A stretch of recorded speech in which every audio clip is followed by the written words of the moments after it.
Hoje a gente volta para a nossa jornada e você sabe que a gente está caminhando aí na primeira carta que Paulo escreveu ao seu filho amado Timóteo. Então abra aí 1 Timóteo, e eu sei que a gente vai demorar uns diazinhos aqui pelo capítulo 1, que a gente já vem tentando deixar essa carta com mais clareza.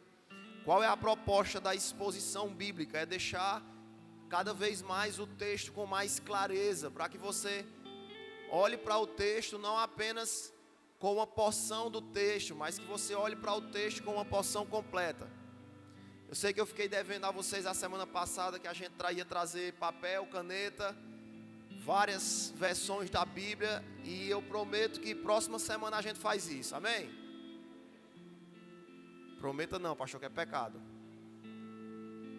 Mas a gente começa, próxima semana a gente vai trazer um material legal para que a gente aprenda a destrinchar os textos e que a gente aprenda a estudar os textos, assim como a gente está fazendo nessa exposição. Mas deixa eu falar algo a você para clarear a sua mente acerca da Bíblia. Eu sei que nós caímos numa tentação de, sempre que a gente passa pela nossa Bíblia na igreja, na nossa casa, a gente pega ela e a gente olha para o céu e diz: fala comigo, Senhor.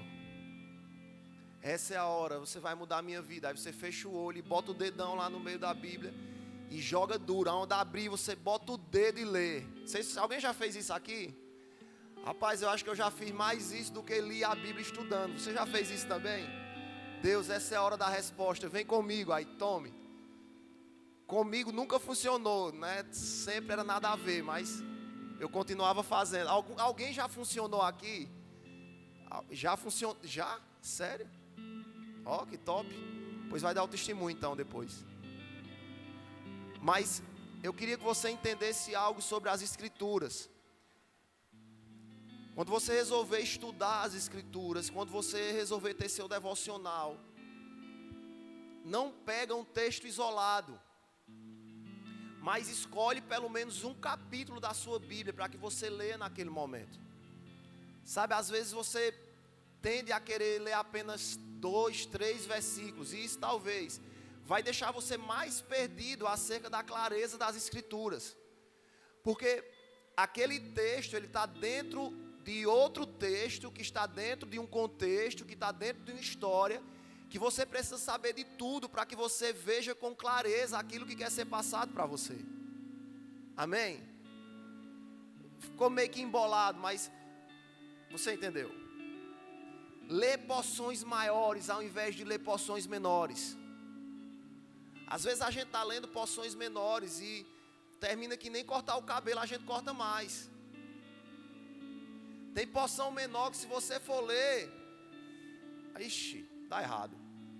Lê tudo, lê o contexto, tenta saber qual é o contexto histórico, quem escreveu, o porquê. Amém? Isso é só para a gente dar uma clareza. Próxima semana a gente vê isso com mais intensidade, tá? Nós estamos no capítulo 1 de Timóteo. Nós já sabemos que quem escreveu essa carta foi Paulo. Nós sabemos que ele escreveu a Timóteo. E a gente já sabe algumas estruturas daquilo que Paulo queria falar a esse povo.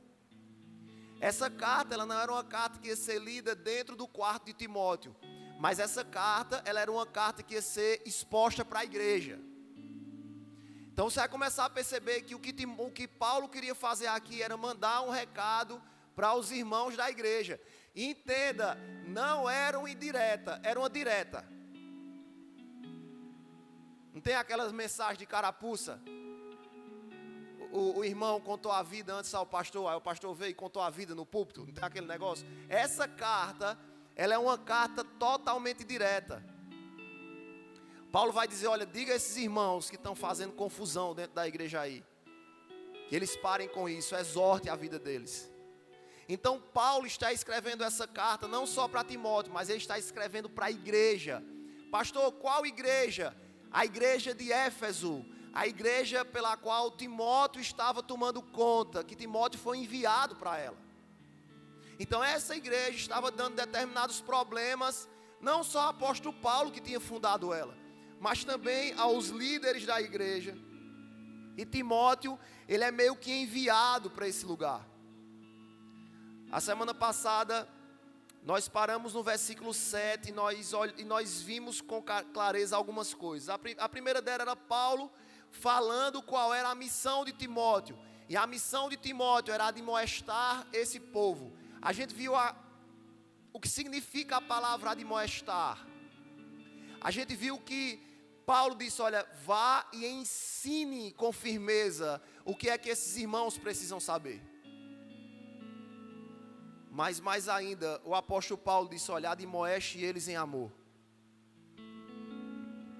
Não adianta um ensino duro que fira pessoas.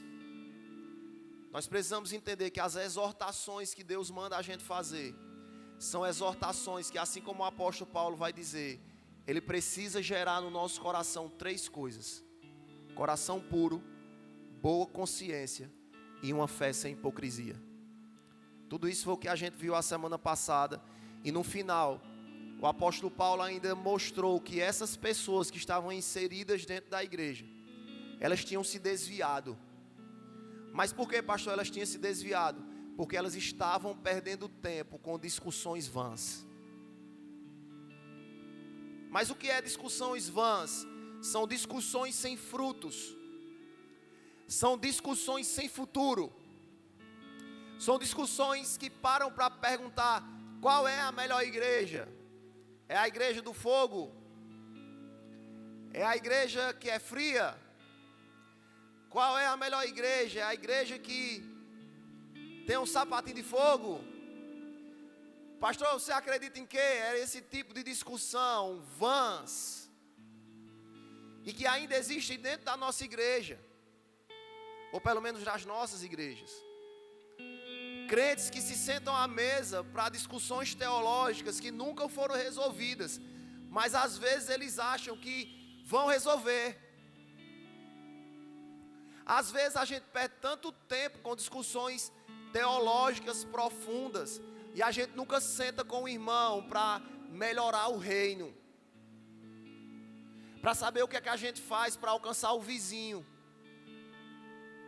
A gente está muito preocupado em falar dos outros, ao invés de dizer, peraí, eu vou sentar com alguém para que essa pessoa ela possa encher meu coração, para que eu possa transbordar. Eu não sei se você já fez isso, mas eu me peguei várias vezes tendo discussões vãs, tendo discussões bobas, que na realidade não me levaram a nenhum tipo de evolução no reino de Deus. Veja como isso é sério. E a gente podia passar a noite falando sobre isso hoje, porque na igreja de Éfeso, pessoas se desviaram por conta disso. Nessa igreja, pessoas perderam o rumo por conta disso. Paulo vai dizer, tem pessoas que estão distorcendo a palavra, porque acham que são mestres. Veja, Paulo não está dizendo nada contra os mestres. Muito pelo contrário, é o próprio Paulo que vai dizer que existem mestres dentro da igreja. Mas ele está dizendo, tem pessoas que estão se preocupando demais em ser mais inteligente do que outras. Eu quero dar um conselho a você. E não é meu, mas é bíblico. Tiago, na sua carta, ele vai dizer que o sábio é aquele que ouve mais e fala menos. Então imagina, não existe discussão no meio daquele que ouve mais. Só existe discussão naquele que fala mais. Ouça mais e fale menos. Não sei se já aconteceu com você. A gente trabalha com pequenos grupos aqui. Mas a maioria dos testemunhos que eu vejo é que a pessoa mais calada, quando ela fala, é aquela que traz a bomba para o meio. Por isso eu quero incentivar o seu coração a uma coisa. Eu sei que você é tímido. Existem muitas pessoas tímidas aqui. Existem muitas pessoas vergonhosas aqui. E exatamente por saber que você é tímido, é em você que eu aposto. Porque eu sei que as pessoas mais caladas, elas carregam coisas mais profundas. Então sempre, todas as vezes que Deus levar você à zona do seu limite, à zona do desafio, é porque Deus quer que as pessoas ouçam aquilo que Ele já tem te falado no teu quarto. Nossa. Eu sei que Deus tem falado algo a você. Mas quando Deus leva você a determinado limite, é porque Ele quer que as pessoas escutem o que Deus está te contando. Amém? E é isso que Paulo acaba dizendo, e nós fomos até o versículo 7. Eu já deixei você bem introduzido, e agora nós vamos ler a partir do versículo 8. E nós só vamos estudar até o versículo 11.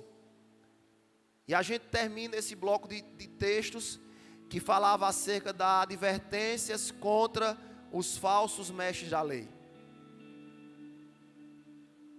Cara, esse nosso estudo de hoje, ele é um estudo que ele vai deixar muita coisa clara na nossa mente. Hoje, quando eu comecei o culto, eu li para vocês um texto que está lá em Efésios capítulo 2, do versículo 1 até o versículo 8.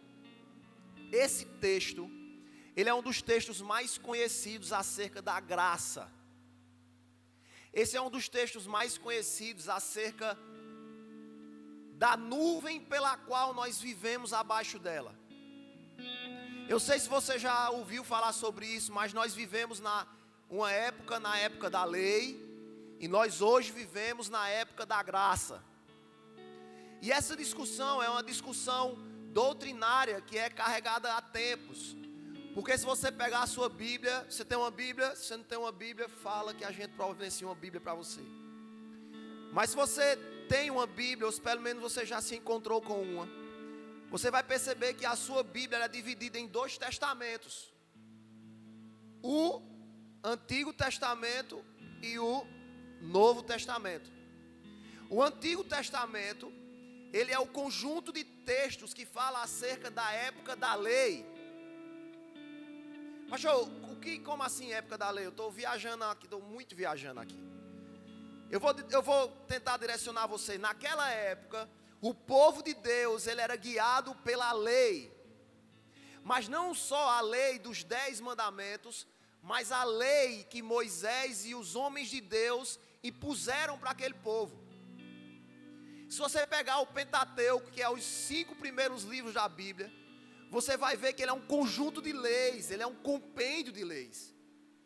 Não só leis dos 10 mandamentos, mas leis de comportamento, leis de alimentação, leis de datas, leis de portar, leis de adorar, leis acerca de tudo. Até para você entrar no templo existia lei. Até para você acordar existia lei. Até para você comer existia lei. Você podia comer isso ou você não podia comer isso. Você tinha que guardar determinado dia, você não tinha que guardar determinado dia. Existiam datas que você precisava fazer. Ou seja, o Antigo Testamento é o conjunto de leis que fazia com que você estivesse perto de Deus. E mais ainda, o que levava você a ser salvo em Deus era o cumprimento das leis. Nós saímos do Antigo Testamento e nós entramos no Novo Testamento. O Novo Testamento, ele marca a vinda de Jesus, a vinda do Messias. E a morte de Jesus na cruz, ela inicia uma nova era, que não mais é a era da lei, mas agora é a era da... Você está comigo aí? Encerra a era da lei e agora se inicia a era da graça. Pastor, o que é graça? Graça é o favor não merecido. Agora preste atenção. Se no Antigo Testamento eu fazia para merecer, eu cumpria para chegar, agora eu recebo sem merecimento. Não existe em mim performance, não existe em mim qualidades que diga que eu recebi a graça por conta disso. Você não recebeu a graça porque você é cheiroso. Estou dizendo que não é para você tomar banho, mas Não existe característica boa em você capaz de receber a graça. Porque graça é um favor que nós não merecemos. A vinda de Jesus é para nos mostrar que a cruz dele é o momento da morte que nos arranca do pecado. Não existe bondade em nós. E a graça dele nos alcançou. Você já parou para pensar isso? Que às vezes a gente olha para a gente, sei não, Deus, nem eu me escolheria. Não é assim? E ele veio com o seu amor, porque o seu amor, ele superabundou, e ali é onde mora a graça. Apesar de que a graça é de graça, mas não foi de graça. Convenhamos, ela é de graça, porque é um favor que nós não merecemos. Contudo, ela precisou ter uma cruz. Ela precisou ter uma morte. E se teve uma morte é porque ela foi paga. Então imagina, eu não tenho valor, mas Deus pagou por mim essa dívida. Ele olhou com misericórdia. A grande verdade é que ele olha todos os dias com misericórdia. A palavra do Senhor diz que as misericórdias de Deus, essa palavra para mim é incrível. Renovo para mim é incrível. Agora imagina isso. Não bastou ele morrer na cruz e renovar só uma vez. Ele disse assim: todos os dias ela vai se renovar. Não tem hoje, a gente está aqui, a gente está todo santo, todo mundo calado, com Bíblia na mão. Se vocês vissem o que eu estou vendo, eu dizia: meu Deus, é o anjo e os santos dos santos gritando santo, santo, santo. Quando a gente sair daqui, a gente vai pecar. Só que como nós não estamos na época da lei, nós estamos na época da graça. Amanhã as misericórdias de Deus vai se renovar na minha vida e na sua. É por isso que a gente não perece. É por isso que o pecado, ele não tem mais o poder de nos fulminar. Mas amanhã Deus vai dizer: acorda, filho. Acorda, filha. Mas Deus, eu não fiz nada ontem. Acorda que o dia começou e você está com uma nova oportunidade. Eu passaria o dia falando sobre a graça, a noite, a madrugada, uma vigília de graça. Será que era bom? Só falando sobre a graça, porque a graça nos alcançou. Só a graça faz com que a gente esteja aqui. Um monte de gente com defeito. Meu Deus. Ah, né, Rafinha? Um monte de defeito nós temos. Um monte de gente cheia de defeito. Deus reuniu porque a graça dele nos alcançou. Eu estou dando ênfase à graça porque eu quero que agora você entenda algo. Quando nós olhamos para o Evangelho, as pessoas começaram a estudar e disseram: que top, eu fui alcançado pela graça. Tchei, babá. E a felicidade tomou conta do coração do crente, porque a graça nos alcançou. E a lei, ela está lá atrás. Pastor, o que fazer com a lei?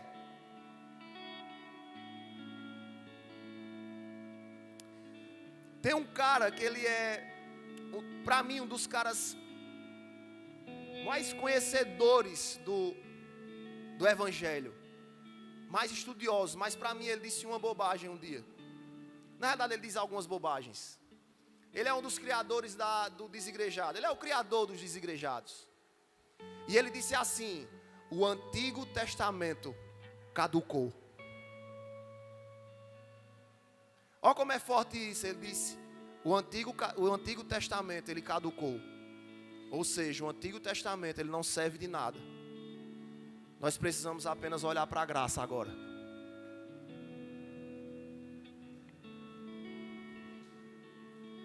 Pastor, o que fazer com a lei se nós não vivemos mais com a lei? Aí agora não sou eu que vai dizer, porque é exatamente sobre isso que nós vamos estudar hoje. E quem vai nos ensinar é o próprio apóstolo Paulo. Porque sabe o que é que está acontecendo? Os judaizantes estão invadindo a igreja e dizendo que a igreja precisa viver por meio da lei.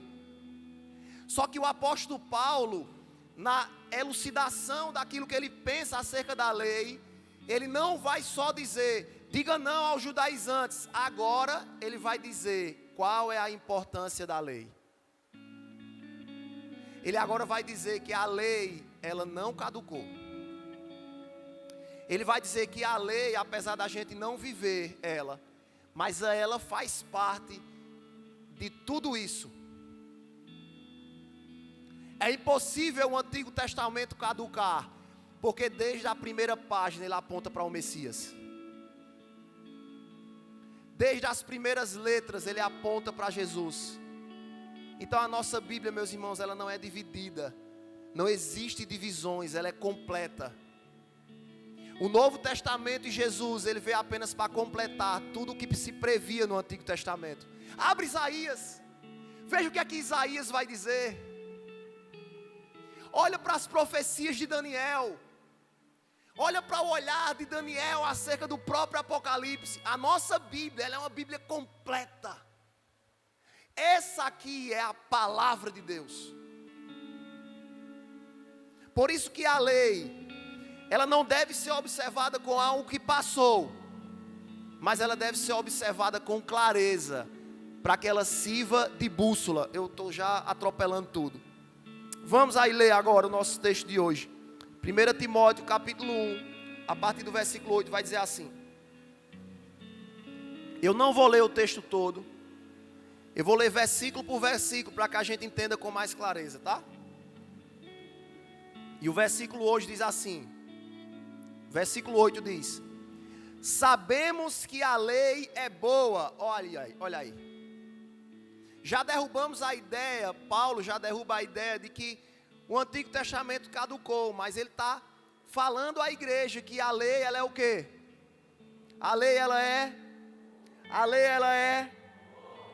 A lei, ela é? Isso, pentecostal. A lei, ela é? Uau! A lei, ela é boa, e ele passa uma vírgula e diz assim: sabemos que a lei é boa, se alguém a usar de maneira adequada.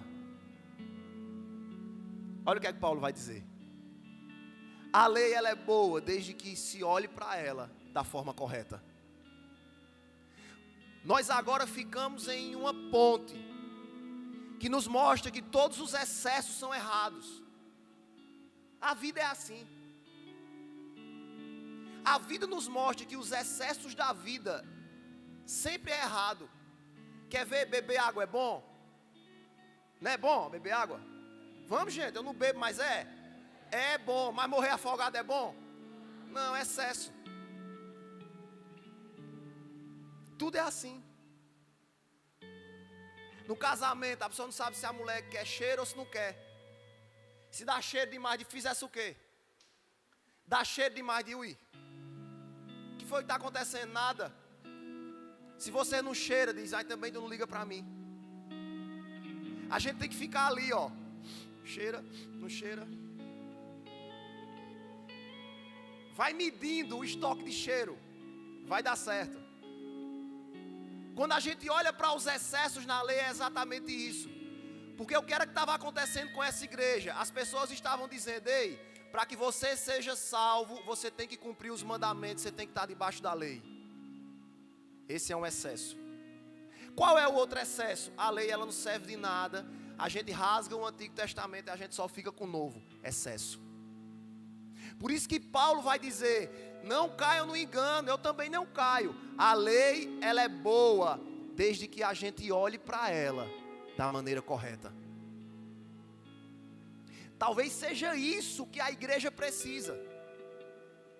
Porque sabe o que é que acontece? Existe um ensinamento de uma hipergraça. Você já ouviu falar na hipergraça? Levanta a mão. Hipergraça, sabe o que é hipergraça? É aquilo que diz assim, cara, eu estou na hipergraça, eu posso pecar. Nós estamos na graça, o favor é imerecido. Então já que eu não mereço, eu vou botar o pé na lama, já era. Aí os pregadores da hipergraça olham para a gente e dizem assim, cara, não se preocupa com o pecado. Você pode fazer o que você quiser. Porque a graça do Senhor, a abundância do amor, Ele nos perdoa. Aí eu pego o Antigo Testamento, eu pego a lei e eu rasgo ela e digo, só tem a graça. Está dando para você entender que nós precisamos olhar para a lei da maneira correta. Então o que é que você já sabe? Eu não vou rasgar a Bíblia, não vai ter ninguém rasgando a Bíblia aqui em casa. Ela vai estar lá. Você lembra que a primeira dica que eu dei a você hoje foi: estude as Escrituras por completo. Perguntas como: pastor, tatuagem é pecado? Pastor, se depilar é pecado? Não imagino, o povo pergunta: pastor, eu pintar meu cabelo é pecado? Pastor, me maquiar é pecado? Tem um baterista na sua igreja que usa brinco, eu digo, ele é desses.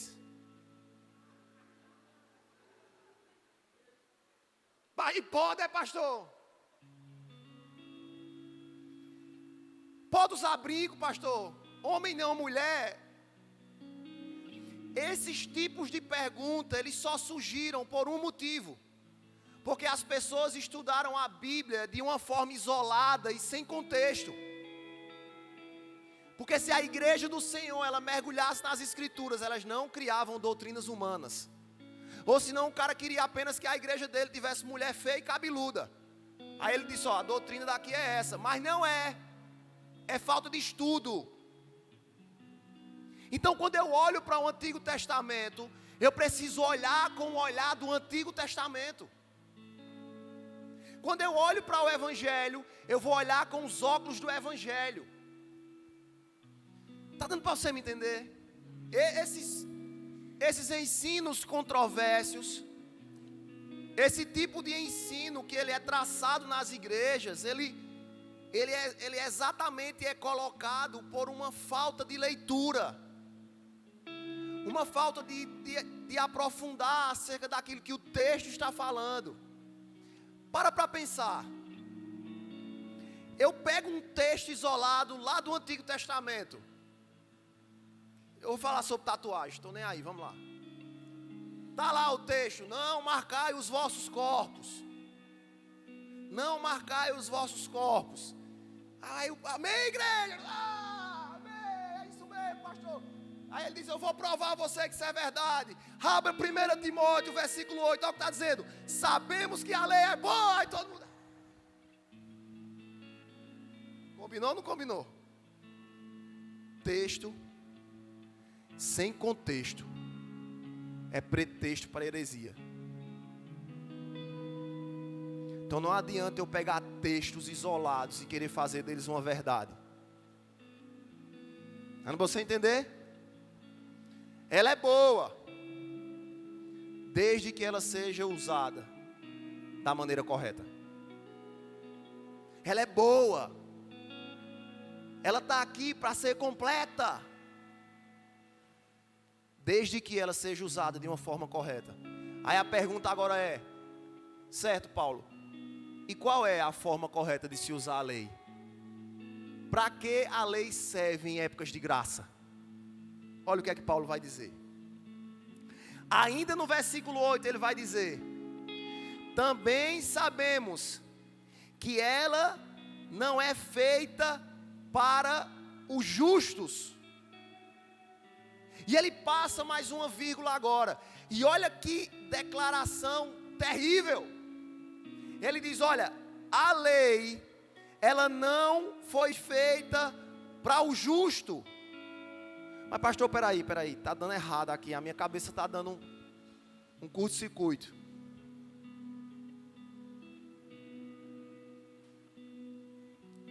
Os fiozinhos estão se topando aqui. Você disse que a lei era para todos também. Você disse que a lei era importante, porque agora o próprio Paulo está dizendo que a lei, ela não é para os justos. Agora pega isso e vai mudar toda a história daquilo que a gente está aprendendo. O que Paulo está dizendo é que nós, que fomos justificados pela graça, nós não estamos mais embaixo do subjugamento da lei. Nós que somos justos. Como assim, pastor? Você disse que a gente era pecador Eu disse, você é pecador, mas quando você se encontrou com a cruz de Cristo, você se tornou justo. Justo é uma pessoa que foi justificada. Você lembra que o salário do pecado é a morte. Quem morreu? Jesus. E o que Jesus fez naquela cruz? Ele justificou sua vida. Ele passou sobre você, sobre os umbrais da sua vida, o sangue dele na cruz. Uau! Glória a Deus! Você sabe por que eu estou dizendo isso? Você lembra quando as pragas caíram sobre o povo do Egito? Quem lembra aqui? Quem estava lá, levanta a mão. Quem lembra, levanta a mão. Quem já ouviu uma pregação? Vamos, gente. Você está vivo? Alguém levou um tiro aí, não está aí morto? Não, né? Misericórdia. Vai lançar a mão assim para eu ver que está todo mundo vivo. Amém, glória a Deus. Ó, preste atenção. Qual foi a última praga para o povo do Egito? Vamos. A última praga. Ixi, gritaram ali demais, merece. Quem foi que gritou daí? Não, ixi. Foi tu não, foi ali, benção. Segura aí, quem foi aí? Era o quê? A morte dos primogênitos. E tu aí, foi o quê, mano? Hã? É isso aí. Amém. A morte dos primogênitos. Qual é a ordem de Deus para Moisés e de Moisés para o povo? Para o povo de Deus. Matem o cordeiro, o melhor cordeiro, e passe sobre os umbrais da porta o sangue desse cordeiro, porque quando o anjo da morte chegar, ele não levará a vida do seu filho. Escuta isso é uma alusão ao sangue do cordeiro que morreu na cruz. O que aconteceu naquela cruz? O sangue dele foi passado na minha e na sua vida, e o anjo da morte não tem mais poder sobre ela. Você está vivo? Você está feliz? Então você é justo. Você é justo. Então você não está debaixo da lei. O que Paulo está dizendo é que nós não estamos mais debaixo do subjugamento da lei. Nós, a partir de agora, nós somos justificados pela graça. Ah, já sei, pastor. Então assim não serve para mim, não serve para nada a lei. Calma, que ainda serve. O que eu quero que você saia daqui sabendo, em primeiro lugar, exatamente o que Paulo queria que aquele povo soubesse. Porque aquela igreja, ela estava sendo desviada para o ensino do judaizante. O judaizante dizia assim, ó. Ele dizia: Eliete, você aceita Jesus? Ela, aceita Jesus. Aí dizia, calma, primeiro você tem que virar um judeu.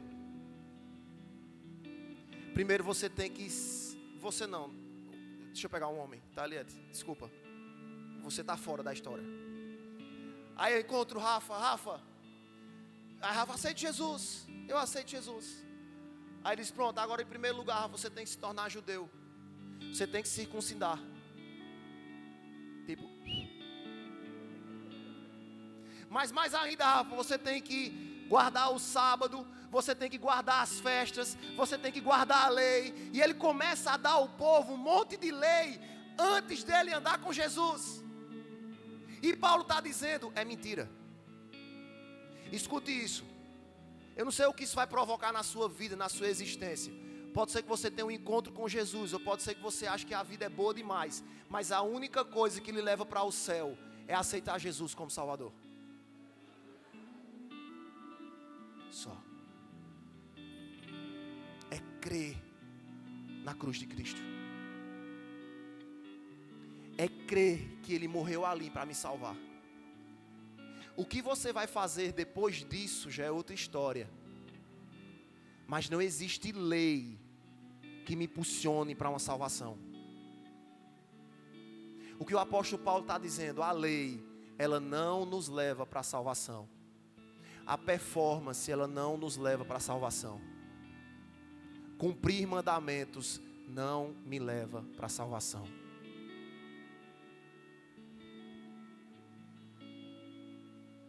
Eu estou com uma história que está coçando a língua. Era para eu contar depois, mas eu vou contar. Você lembra quando o jovem rico chega para Jesus? Jesus. E aí, Jesus? Beleza, o que eu faço para ter a vida eterna? Aí Jesus diz, guarda meus mandamentos. Aí você está se perguntando aí, como assim o próprio Jesus estava mandando esse jovem guardar os mandamentos? Se guardar os mandamentos, ele não leva a gente para o céu. Simples, porque guardar os mandamentos é um ato de amor e não um ato de salvação. Você lembra que você vai alcançar o céu pela cruz? Amém? Você vai para o céu pela cruz, amém? Mas a sua expressão de amor a Deus é pela lei. Obedecer os mandamentos de Deus é um ato de amor. Aí o jovem rico vai dizer, eu já faço isso. Eu faço isso já. Já posso entrar? Ele diz, claro, pode entrar, vende tudo que tu tem e vem. Vamos, vem. Cadê o jovem rico? Alguém sabe? Não. Até hoje ninguém sabe. Sabe por quê? Porque ele se perdeu, achando que a lei dava a porta do céu. Você está comigo, amém? Então ele vai dizer que a lei não está e nós não estamos debaixo dessa lei. Vamos continuar, a gente ainda está no versículo 8, tá? Não está mais, já está no 9. 9, também sabemos, está botando aqui? Não. Versículo 9, também sabemos que ela não é feita para os justos, mas para, aí agora o bagulho fica doido, porque Paulo, ele resolveu trazer uma lista daquilo que é injusto. Preste atenção. O apóstolo Paulo diz, olha, por um lado, a lei, ela não serve para nós que somos justos, mas a lei, ela serve para quem é injusto. Porque aonde não existe a graça, existe a lei. Se a lei não está para o justo, o apóstolo Paulo agora vai dizer, a lei, ele está para o injusto. Como assim, pastor? Quando eu encontro Jesus, eu estou debaixo da graça. Só que quando eu não encontro Jesus, eu ainda estou vivendo fora da graça. E fora da graça, o que permanece é a lei. Os pecados fora da graça, eles são apontados pela lei. As transgressões, eles são apontados pela lei. Por quê? Porque eu não estou dentro do plano da graça.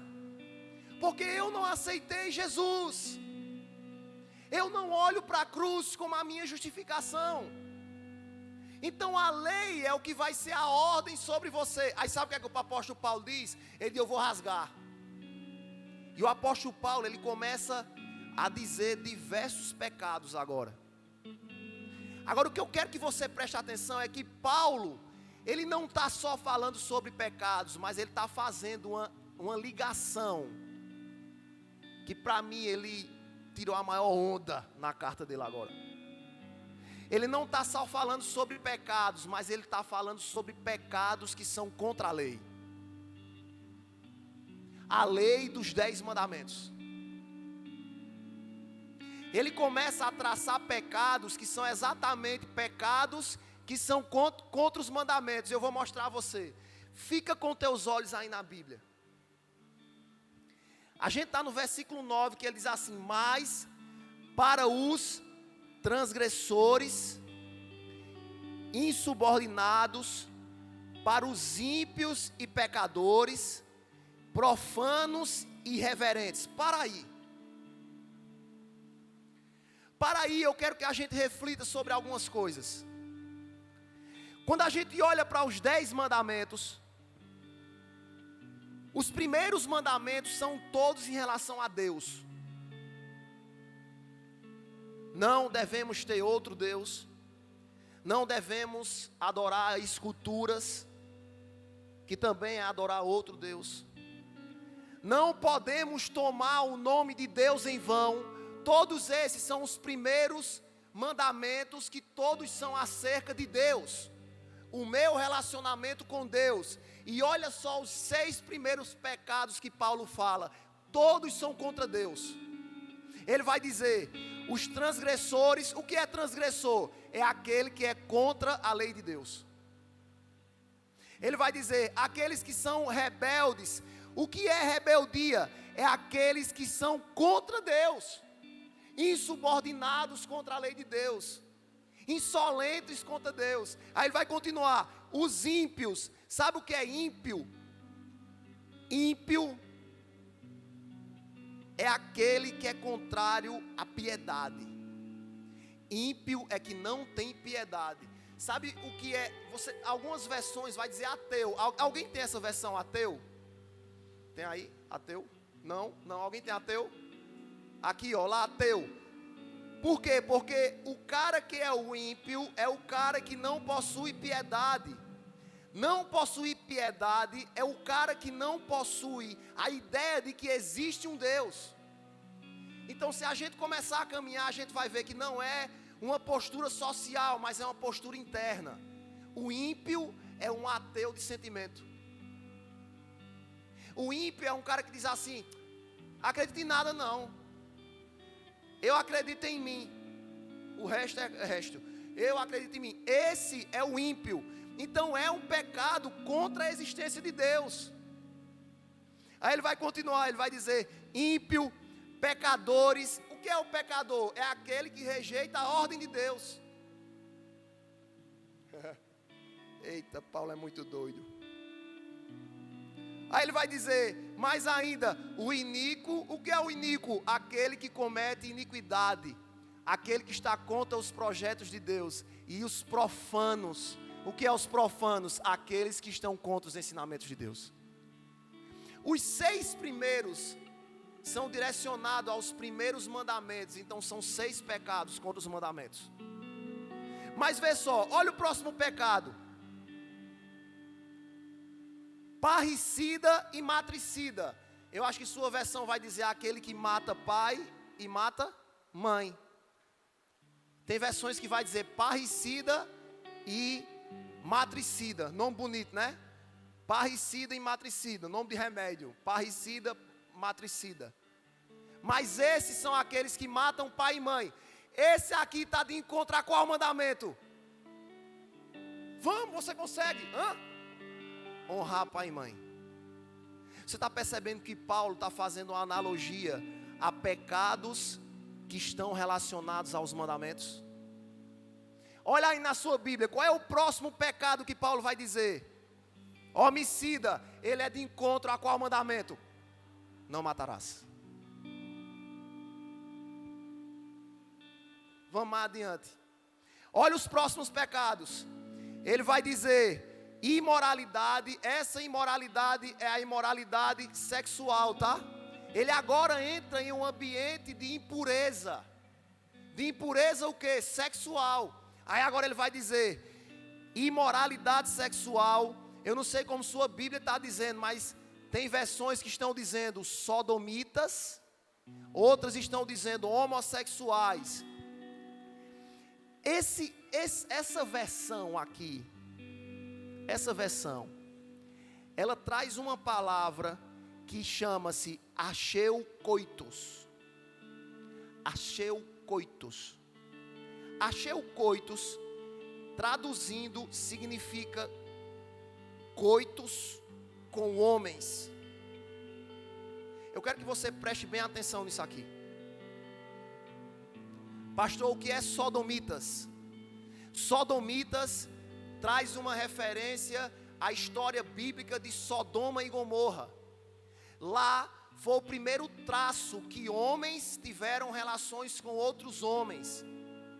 Por isso que o texto sodomitas, eles estão tratando de homossexuais. Essa palavra, ela está inclusa em pecados de imoralidade.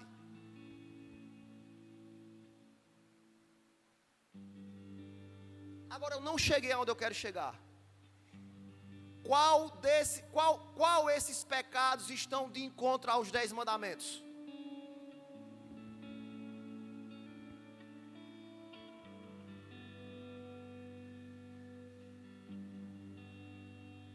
Está ficando difícil?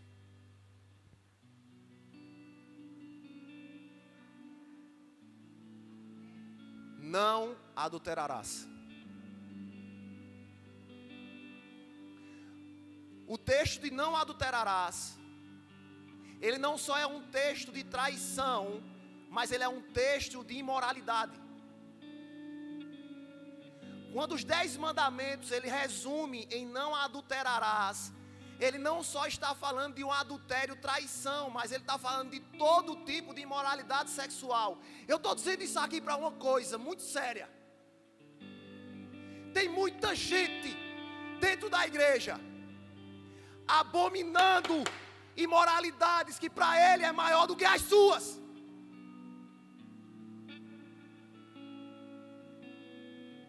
Tem gente que vira a cara para pessoas que tiveram traumas e hoje são sodomitas e acha que a pornografia que ele assiste todos os dias são regulares.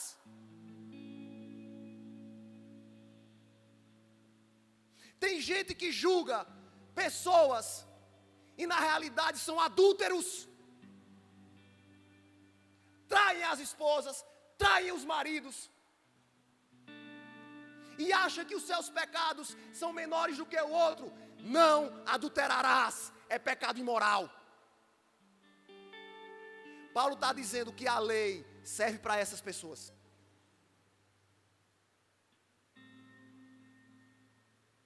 Paulo está dizendo, em letras garrafais, que não existe pecadinho, pecado e pecadão. Existem pecados que nós precisamos caminhar para a cruz de Jesus, arrependidos por eles.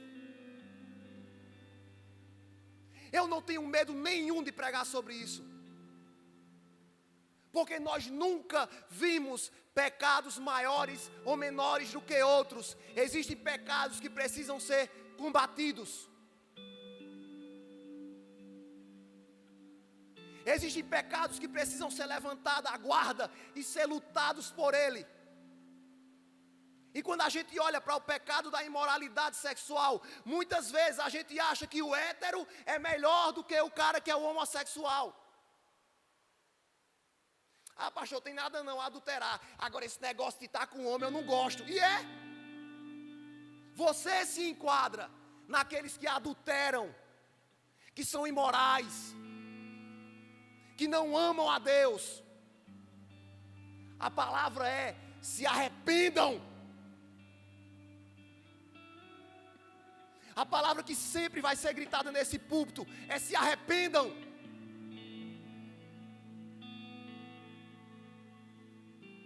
Se arrependam, lavem suas mãos. Lavem suas mãos, não adulterarás. Por isso que Jesus no Sermão do Monte, ele vai sentar e quando ele chega nessa parte, ele vai olhar para aquela multidão e vai dizer assim: na lei diz para que você não adultere. Eu, porém, lhe digo: aquele que pelo menos olha para a mulher do próximo já está pecando. Dá para entender que o evangelho, ele é muito mais de dentro para fora do que de fora para dentro. O cara diz: eu não sou isso não, mas é o primeiro que passa olhando. A irmã na igreja não pode passar. Jesus vai dizer: já adulterou. Jesus vai dizer: o seu coração está podre. Jesus vai dizer: você precisa de um encontro comigo.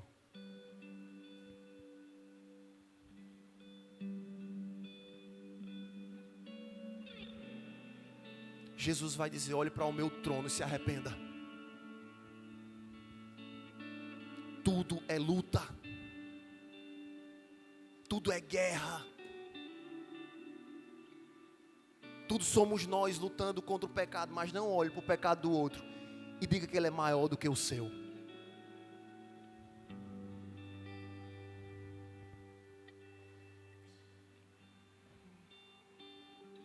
Você está feliz? Fica que ainda tem mais pecado. Aí o apóstolo Paulo agora vai dizer: sequestradores. O que é que sequestradores têm a ver com os mandamentos?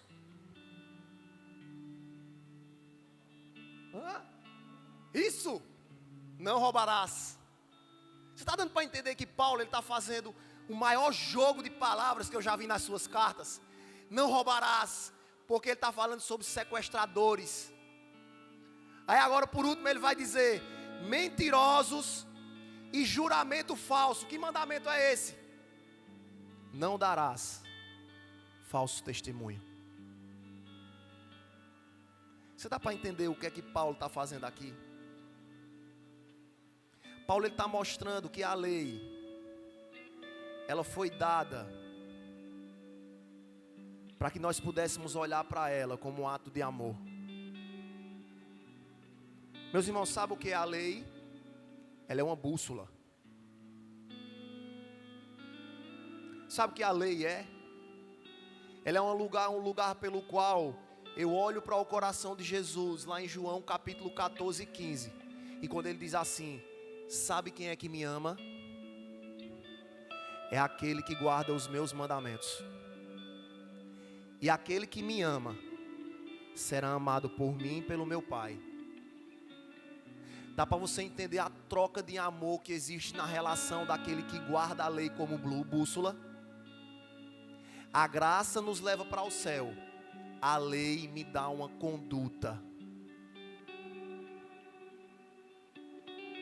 Já que você não rasgou o Antigo Testamento antes da gente começar, esse antigo, junto com o novo, ele vai ser uma bússola para as nossas vidas.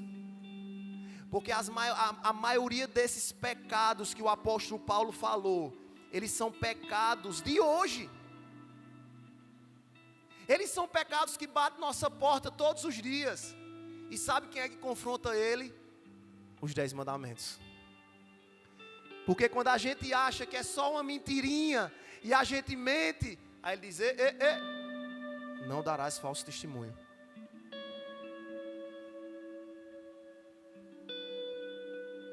Não tem a lista de provérbios falando sobre a língua? Quando a gente fala, o Antigo Testamento, não darás falso testemunho. Mas pastor, é tão pouquinha coisa. Tem quando você vai lá no mercado e você diz: eita, era para ela me dar 2, ela deu 100. Não era para ela dar 2, ela deu uma notinha de 200, que é menorzinha, pegou, disse: toma, é 2. Aí você sai de lá: eita, Jesus bom. Eu estava falando sobre isso no salão hoje, é incrível, velho. Estava falando sobre isso hoje. Posso contar o testemunho do depósito lá? Pode, né? Ou tu não devolvesse? A gente estava na conferência em Brasília, eu fui perguntar logo para não mentir, né? A gente estava na conferência em Brasília e falando sobre o ar-condicionado da igreja. A gente vai colocar o ar-condicionado esse ano, amém? Amém, glória a Deus. Isso é o grito que estava preso dentro de todo mundo. E a gente estava falando sobre isso. Vamos lá, e a gente vai colocar o ar-condicionado, vamos fazer o orçamento, beleza, está na hora. Vamos ficar liso, mas está na hora, vamos lá. Aí a gente saiu lá do lugar lá. Aí, tá com isso, meu irmão, velho, o que aconteceu hoje? Eu disse: o quê? Tiveram 4 depósitos na minha conta. Aí eu disse, como assim, mano? Eu disse, não sei quem, tá lá o nome, 4 depósitos de R$ 9.500. Eu disse, mano, é Deus, o ar-condicionado. Olha no extrato, vê se não tem céu, Deus, Espírito Santo, tá lá, pode olhar. Mas não tava mercadão, algo do tipo, uma rede de mercados. Eu disse, mano, já pensou se Deus não tem uma rede de mercado? Vamos pensar direitinho. Não roubarás.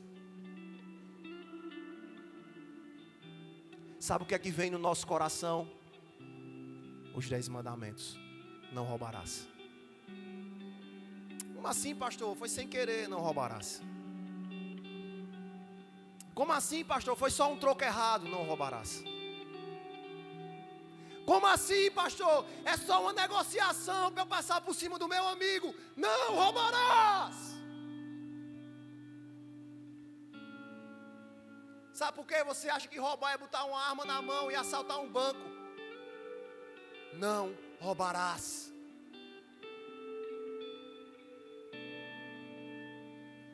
É uma bússola, meu irmão, para o nosso coração. A lei, ela faz com que eu tenha um norte. O apóstolo Paulo continua e diz assim: e para todo aquele que se opõe à sã doutrina. E no versículo 11 ele vai dizer: esta sã doutrina se vê no glorioso evangelho que me foi confiado. Sabe por que eu tenho a visão da lei dessa forma? Porque eu tenho a visão do evangelho. Sabe por que eu consigo olhar para a lei dessa forma? Porque eu consigo olhar para a sã doutrina. O que é a sã doutrina? É o evangelho. É quando eu olho para o Novo Testamento e eu vejo a graça me levando para o céu e a lei me dando a bússola para se viver. Apóstolo Paulo está dizendo: existe uma doutrina perfeita, uma doutrina que não tem falha. É essa que foi me confiada, é a doutrina do evangelho. Você sabe o que é evangelho? Boas novas. Jesus, quando chegou, ele diz: olha, venham cá, eu tenho para vocês uma boa nova. Sabe o que é a boa nova? É a graça. Eles, a boa nova é a graça por meio de Jesus. Quando eu olho para a graça, eu não consigo olhar para a lei como esterco. Eu olho para a lei como bússola. Eu olho para a lei como um lugar que faz com que eu pise. Eu vou fazer isso porque eu amo meu Deus. Eu não vou fazer isso porque eu amo meu Deus. Eu não vou fazer isso porque eu amo meu Deus. Eu sei que esse ato não me leva para o céu, mas eu sei que esse ato me faz parecer com Jesus. Você sabe por que você guarda os mandamentos? Para se parecer com Jesus. Pode parecer que não vale a pena, mas quando a gente tem um encontro com Jesus, quando a gente se encontra com a cruz de Cristo, Ele sacode a gente. Sabe, meus irmãos, teve um dia que Deus me encontrou, Ele pegou pelos calcanhar, me botou de ponta cabeça, até as moedas caíram. E eu, tá bom, não tem mais nada não. Quando a gente se encontra com Jesus, Ele nos chacoalha. E quando Ele joga a gente no chão, parece que cai um saco vazio. A gente olha para Ele e diz: e agora? A gente diz: e agora? Aí Ele diz: agora é simples, eu vou encher você. Sabe, esse evangelho que nos sacode é o evangelho que nos confronta. Sabe, esse evangelho que bate de frente com a gente é o evangelho que bate e diz: pare de pecar. Porque eu não encontrei em toda a existência minha, que não é tanta, mas eu nunca encontrei uma pessoa sequer que se encontrou com Jesus e que não ficou constrangida em pecar.